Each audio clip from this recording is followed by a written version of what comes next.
I don't know how much you know about ADHD in terms of what's going on in the brain. All the different bits of your brain work really well. And the analogy I like to use is almost like a ship. All the sailors are individually doing their jobs really well. Yeah. But the captain of the ship is not, you know, he's asleep at the wheel or whatever. Clue.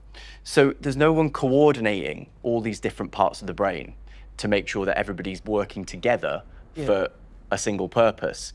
And as a result, it's very difficult for somebody with ADHD to focus on something, but equally to relax. Yeah. Do you get periods where Yeah. you just get exhausted? My brain goes, so like I can go to work all day and physically I'm fine, but mentally I'm just absolutely drained. But my sleeping at the minute has become really bad as well. So like I'm up 2 or 3 times a night. It all depends on how much I've got stressing me out at the time. You know, work's been busy, and then you come home and we've got 6 kids to kind of look after as well. So there's not real much downtime. You're pretty much on the go all the time. How do you feel about giving medicine another go? I'll definitely give it another go, you know. So I'm going to offer you something different to what you had before. It's a once-a-day tablet, which is already a benefit. It's long-acting by its nature. What that means is you get a nice, smooth curve throughout the day. So It's like a natural... it goes up and then it very gently comes down throughout the day until it's kind of enough, you know, enough of it's left that you get to sleep in the night. Yeah. My ADHD has made me who I am today. So I'm a little bit worried about losing that part of myself. I would say that the medication for ADHD doesn't affect personality. Right. So it's not going to make you into somebody that you're not or that you weren't before. I really would encourage you to stick with it because it's a process. I'm really keen for Stacey to come in one of these meetings because she doesn't understand why I do the things that I do. Yeah. And that really frustrates me because I get my back up because I'm like, I don't know. I think it would just help the whole process if everyone was on the same page because at the minute, I'm just this pain in the arse, you know what I mean? And that's where we can help. It was nice to speak to him because he sort of understands the ins and outs of what's going on. He sort of explained to me why I feel that way, and that it's not my fault. It's not my fault at the end of the day that I've got this. So he's put me on a completely different medication now.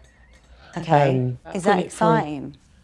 It's, yeah, in a way, but it's like the unknown, so I don't really know what to expect. Do you know how I would look at it? Is that you are unhappy the way that things are now and the way that you're managing things now. Because I'm finding it more and more difficult to manage my ADHD, I think. Right, so instead of looking at it in fear, I would be more scared to stay where I am now than I would be to take that medication and see if there's a different road for me to go down. It's just, yeah, you are right. I think it's just because it's the unknown for me. Yeah. Also, I want you to come down and see him as well because I feel like, unless I can get everyone sort of like understanding a little bit more. Yeah. So when I was a kid and I was at school, I wasn't a bad person, I wasn't a bad boy. You've never been a bad person. But I was just misunderstood and I always had to pay the consequences for it because no one understood that it was coming from a different place. Well, I was looking at, I've been Googling counsellors, like specifically for ADHD support. The more that we can talk about it, the more people that we can get support from, the better, surely. Yeah.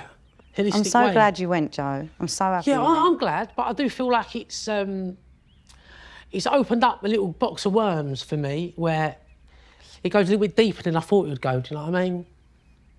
I do know what you mean, and I do understand, and I know that's hard to revisit, and I know that's difficult to think about, but ultimately, you're a good person, Joe, and you're not being able to be your best self at the moment. And you don't deserve that to be happening to you at this point in your life. You've worked too hard, you've given too much love to your family. This is about getting back on your feet and staying consistently in a place where you feel comfortable, safe, loved. Do it for yourself. You deserve better than how you've been living, Joe.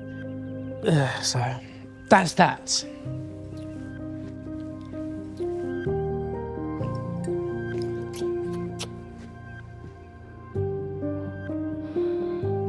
I love you too.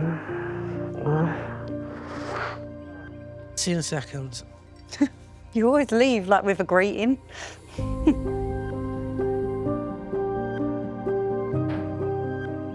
I'm just so relieved that he's actually gone. Like, I would love to know what I can actually do to support him, because I try my hardest, but I think sometimes I probably escalate the situation because I get frustrated.